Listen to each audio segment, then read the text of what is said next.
Assalamualaikum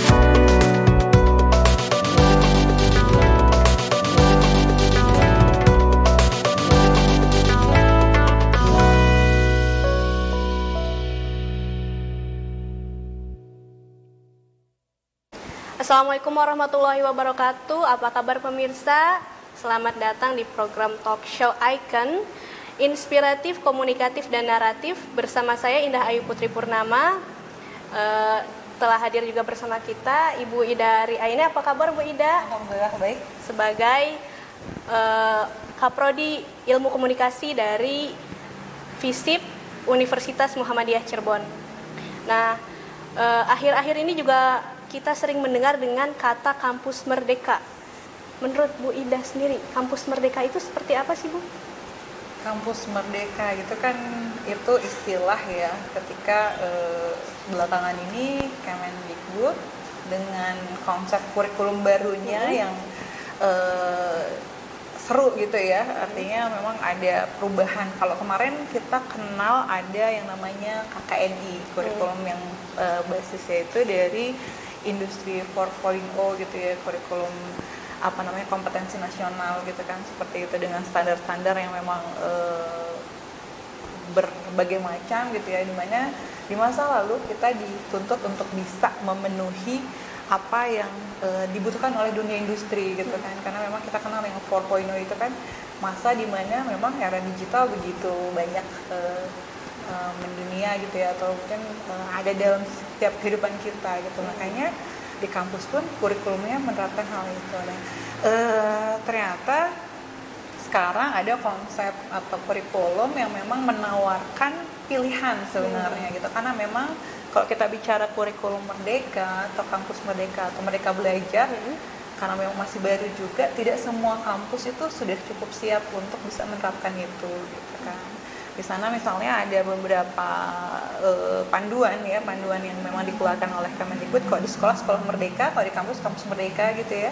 Nah di situ dijabarkan satu panduan khusus, diantaranya misalnya mahasiswa itu tidak terpaku untuk belajar di kampusnya gitu. Jadi kita bisa belajar atau program studi atau kampus asal itu bisa mengirimkan mahasiswanya untuk belajar di kampus lain, di prodi yang sejenis, itu maksimal 2 semester, bahkan juga di kampus yang beda prodi. Misalnya teman-teman kita di prodi komunikasi gitu ya, mungkin kita bisa belajar di prodi lain yang selevel atau mungkin ada irisan-irisannya, misalnya di manajemen atau di prodi bisnis gitu, seperti itu. Jadi kalau untuk kampus merdeka ini ada kriteria tertentu nggak sih Bu untuk kampus-kampus yang bisa mengikuti program tersebut? Oke. Sebenarnya kalau kita lihat dari panduan yang ada di Kemendikbud ya, yang pasti ada syarat-syarat di mana kampus itu dianggap sudah siap untuk menerapkan kampus merdeka tersebut gitu. Karena memang nanti terapannya, karena kita bicara kurikulum, kita bicara perubahan pembelajaran gitu ya, karena itu cukup mendasar juga, maka memang harus kampus-kampus yang siap. Bahkan mungkin kalau kita lihat kampus-kampus dengan akreditasi yang sudah baik gitu ya, sudah A atau mungkin setipe itu tidak semuanya menerapkan atau mencoba untuk menerapkan kampus merdeka ini. Mereka yang memang sudah siap, karena kan misalnya gini, ketika kita menerapkan ini kita harus punya kampus partner. Misalnya satu prodi kemudian akan mengirimkan ke prodi atau universitas lain gitu kan, berarti harus ada kampus partner yang mau menerima mahasiswa kita untuk belajar di kampus lain tersebut gitu. Jadi kan berarti pola kerjasama dan setiap hal yang terkait dengan itu sudah harus dirancang sebelum proses pembelajaran atau kurikulum baru itu sendiri diterapkan. Sebenarnya kalau kita lihat itu sangat seru sekali gitu ya. Artinya kita membuka kesempatan bagi mahasiswa untuk tidak belajar hanya di lingkungan kampusnya saja selama 4 tahun atau 3,5 tahun untuk S1 gitu ya. Jadi mahasiswa tuh kaya dengan banyak pengalaman, termasuk juga misalnya dalam hal magang itu kita bisa mulai dari tahun kedua gitu ya, atau tahun ketiga mahasiswa sudah bisa belajar di tempat-tempat di institusi, instansi atau di perusahaan-perusahaan tertentu seperti itu. Kalau untuk Universitas Muhammadiyah Cirebon sendiri, kedepannya akan mengikuti program Kampus Merdeka juga atau masih menunggu proses dulu? Oke, karena tadi ya ini tawaran baru, pilihan baru, kita mengikuti sebenarnya, artinya mengikuti sebenarnya hal tersebut mampu nggak sih kita lakukan gitu ya. Kalau kita coba elaborasi dengan beberapa asosiasi yang ada gitu, terutama kalau di kami itu ada asosiasi pendidikan tinggi ilmu komunikasi gitu, memang kita memungkinkan untuk ikut serta gitu ya dengan misalnya akreditasi kita B, kita cari kampus yang sepadan untuk yang mau untuk bekerja sama gitu ya, tapi memang tidak mudah gitu, artinya itu harus dirancang dan memang harus ada kesepakatan di tengah-tengah, maksudnya di lingkungan kampus sendiri di universitas gitu ya, bahwa memang harus siap, kemudian bagaimana aturan atau kebijakan kampusnya sendiri hingga ke level prodi. Kemudian juga sebenarnya ketika kita menerapkan kampus merdeka tidak harus misalnya satu univ nih ya, satu universitas tidak harus semua prodi atau jurusan itu menerapkan kurikulum baru tersebut gitu. Kita mungkin bisa pilih hanya beberapa yang memang sudah siap, yang akreditasinya cukup bagus untuk bisa menerapkan atau mengikuti pola kampus merdeka itu tadi gitu, yang contohnya tadi yang saya sebutkan 2 semester mahasiswa bisa belajar di prodi universitas lain yang sama prodinya, atau 1 semester di prodi yang berbeda seperti itu. Nah, sebenarnya masih banyak pertanyaan yang kita semua rasakan yang tentang kampus merdeka pastinya. Kampus merdeka sendiri itu bisa dimulai dari semester berapa sih, Bu? Kalau dari segi pembelajarannya sebenarnya kan itu dari awal, karena kan kurikulum itu sendiri diperbarui tiap mahasiswa meluluskan mahasiswa. Misalnya kita coba rancang tahun ini atau minimalnya 4 tahun ke depan itu baru bisa berubah gitu ya, seperti itu gitu. Jadi ketika kita merubah kurikulum ya sebenarnya dari awal kita sudah punya ancang-ancang. Ketika misalnya, karena kan gini, ketika nanti semester 3 mungkin ya mulai dititipkan atau ada pembelajaran di kampus yang berbeda itu gitu ya, misalnya yang memang artinya sebelumnya mahasiswa itu sudah mendalami atau sudah punya bekal dari kampus inti atau kampus tempat home base program studi dia gitu kan. Jadi setidaknya sebenarnya pembelajarannya dari awal, karena kita bicara kurikulum gitu ya. Nanti penerapan untuk bisa ke tempat lain itu mungkin dimulai tahun berikutnya, tahun kedua atau tahun ketiga. Oke pemirsa, masih banyak lagi pertanyaan yang akan kita bahas nantinya. Seperti apa? Tetap di Icon.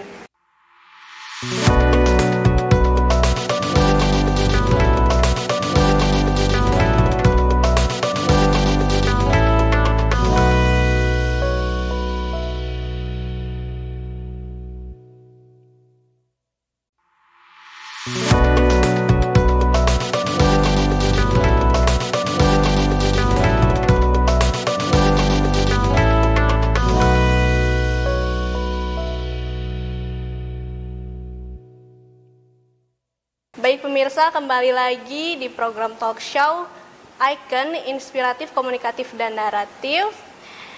Kita akan lanjutkan perbincangan yang tadi tentang kampus merdeka. Ada lagi nih Bu pertanyaan. Kan tadi Ibu bilang antara prodi dan beda kampus itu kita masih bisa melakukan program kampus mereka. Nah, jika kita berbeda fakultas dan berbeda kampus, masih bisa melanjutkan program kampus mereka nggak Bu? Nah, kalau di aturan yang ada di program kampus mereka, mungkin nanti kita coba lihat lagi ya, kita pelajari lagi. Itu memang ada kemungkinan bisa kita belajar di prodi yang berbeda. Itu maksimal 1 semester. Kalau di prodi yang sama di kampus yang berbeda itu 2 semester bisa gitu. Karena memang kampus merdeka ini kan sebenarnya berusaha untuk menstimuli gitu ya, mengeksplorasi potensi-potensi yang dimiliki mahasiswa, sehingga memang bisa lebih tergali potensinya, lebih kreatif, lebih inovatif gitu, dan juga bebas belajar dimanapun gitu ya. Kalau untuk fakultas yang berbeda bagaimana, Bu? Prodi dan fakultas yang berbeda memungkinkan asal memang dari kurikulum yang ditentukan oleh kampus inti itu memang ada apa ya, kesesuaian seperti itu. Bisa yang tadi maksimal satu semester itu tadi gitu. Jadi untuk prodi yang sama di kampus lain itu maksimal 2 semester, prodi lain di kampus lain itu maksimal 1 semester seperti itu. Nah, sekarang ini berhubung kita berada di masa pandemi, Ibu, kira-kira program Kampus Merdeka itu masih akan tetap dilanjutkan prosesnya atau gimana, Bu? Oke. Pandemi ini kan sebenarnya kita harus adaptasi ya, ada perubahan dan juga harus ada adaptasi. Ada 2 konsep, transformasi atau perubahan dan juga adaptasi itu tadi. Artinya bicara tentang pandemi ini tidak lepas dari apa yang kita sebut cara-cara pembelajaran online atau daring gitu ya, atau kita sering sebut juga dengan PJJ, pembelajaran jarak jauh. PJJ sendiri atau e-learning atau pembelajaran daring itu konsep yang sebenarnya udah lama ada di kurikulum yang tadi awal saya sebutkan tentang KKN itu tadi ya gitu. Jadi di era 4.0 itu justru memang salah satu indikator dari kampus itu maju, mereka menerapkan cara-cara pembelajaran yang mengoptimalkan potensi digital itu tadi gitu ya. Jadi kayak misalnya kuliah daring atau e-learning atau PJJ itu kan tidak hanya sekedar memindahkan ruang kuliah yang awalnya tatap muka kemudian di media online gitu ya.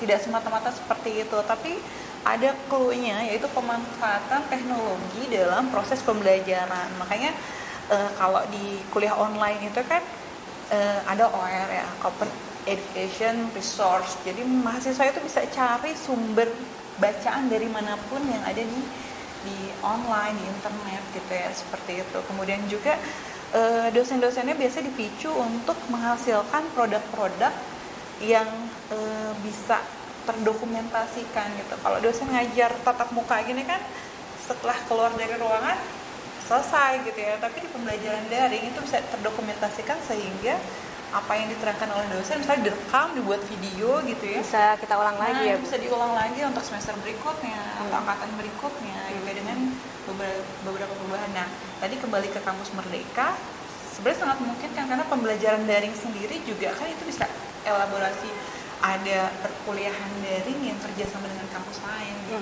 Artinya masih bisa gitu dilakukan seperti itu. Cuma memang kalau transfer mahasiswa atau mahasiswa dititipkan belajar ke kampus lain secara fisik mungkin kita masih lihat dulu ya kondisinya. Tapi setidaknya untuk hal-hal yang tadi bisa diterapkan secara daring itu sepertinya masih bisa. Atau sekarang juga sebenarnya selain itu ya, selain konsep yang sifatnya daring tadi kita sendiri juga gitu, beberapa kampus yang saya ketahui itu masih menggodok bagaimana pola kampus merdeka yang kira-kira bisa diterapkan gitu loh, seperti itu. Nah, untuk dalam pembelajaran daring sendiri, tidak semua universitas memiliki fasilitas yang lengkap, termasuk jaringan dan lain sebagainya. Nah, terdapat kendala-kendala yang mahasiswa atau dosennya sendiri terkadang kesulitan untuk menerapkan sistem daring tersebut. Menurut Ibu bagaimana untuk mengatasinya, Bu? Oke. Jadi kalau pembelajaran daring sendiri tadi sebenarnya sudah mulai banyak dikembangkan, dan ketika masa pandemi COVID-19 ini memang meningkat tajam gitu. Saya dapatkan data di kampus kita di Universitas Muhammadiyah Cirebon, sebenarnya inisiasi pembelajaran daring itu sudah cukup lama ya. Kita dari 2010, kemudian masa 2010 sampai 2017 itu kita dosen-dosen itu banyak mencari cara atau mencari program pembelajaran daring sendiri lewat Google Classroom dan lain sebagainya. Tapi alhamdulillah di 2018 kita sudah punya e-learning yang menginduk pada website kampus ya di universitas seperti itu. Nah, ketika diterapkan 2018 sampai awal 2020, berarti hampir 2 tahun, terdata user yang ada di e-learning UNJ itu hanya sekitar 500-an dengan sekitar mungkin 20 sampai 50 mata kuliah. Tapi ketika pandemi itu dari 500 meningkat menjadi 4.500 usernya penggunanya. Jadi ada peningkatan sekitar 4.000. Kemudian mata kuliahnya dari yang tadi hanya berapa puluh itu sudah lebih dari sekitar 400 atau ya sekitar sekian ratus, karena itu kan dari gabungan banyak prodi ya, banyak fakultas seperti itu gitu. Jadi memang pembelajaran daring di masa pandemi itu sangat ini ya melonjak tajam, karena memang pilihan terbaiknya adalah itu. Meskipun kalau kita lihat kan pembelajaran daring itu tidak hanya yang basisnya di e-learning saja gitu, banyak juga yang menerapkan lewat meeting online, pakai Zoom, pakai Microsoft Teams dan lain sebagainya, Google Teams gitu ya, Google Meeting gitu kan. Dan juga ada juga yang masih menggunakan platform e-learning yang di luar universitas punya, ada yang masih menerapkan seperti itu juga gitu. Nah, artinya e-learning tadi gitu ya, sebenarnya dengan adanya pandemi atau tidak adanya pandemi, e-learning itu tetap jalan gitu. Karena itu jawaban dari tantangan yang ada di era digital saat ini. Dan mungkin juga kalau yang dulu ramai dengan e-learning itu kan hanya kampus, sekarang sekolah bahkan mungkin juga pendidikan dasar ya, maksudnya pendidikan dasar, menengah sampai mungkin TK gitu ya, sekarang pola pendidikannya semuanya daring gitu seperti itu. Ada pertanyaan terakhir tentang harapan dari Kampus Merdeka ini sendiri khususnya untuk kampus Universitas Muhammadiyah Cirebon dan perkuliahan daring yang dilakukan di Universitas Muhammadiyah Cirebon. Oke, harapan saya ya.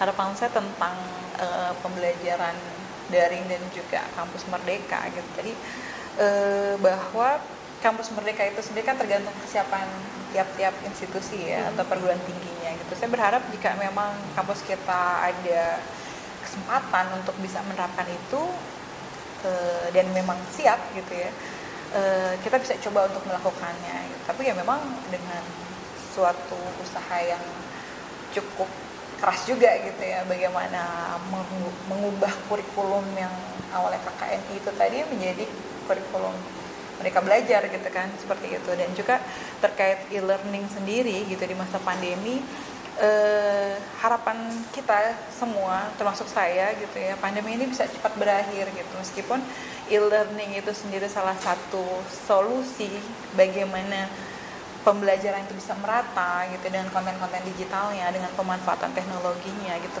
ke berbagai macam penjuru, tapi juga kita berharap kuliah tatap muka juga bisa kita lakukan gitu ya ketika situasinya sudah mulai normal seperti itu gitu. Jadi semoga bisa berakhir dan kita terapkan juga berbagai macam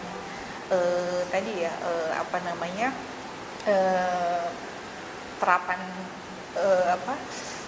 teknologi tadi dalam pembelajaran gitu ya, dengan cara yang kalau biasanya itu tidak pembelajaran jarak jauh full, tapi bisa dengan hybrid atau mungkin blended itu tadi, ada tatap muka, ada juga pembelajaran online.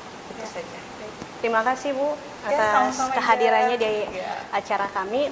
Baik pemirsa, dari perbincangan tadi kita lihat bahwa Kampus Merdeka banyak potensi perubahan pembelajaran yang bisa dilakukan.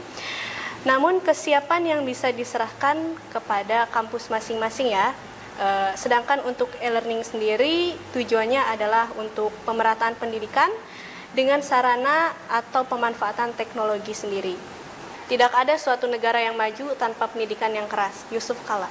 Baiklah pemirsa, terima kasih telah menyaksikan program Icon sampai selesai hari ini.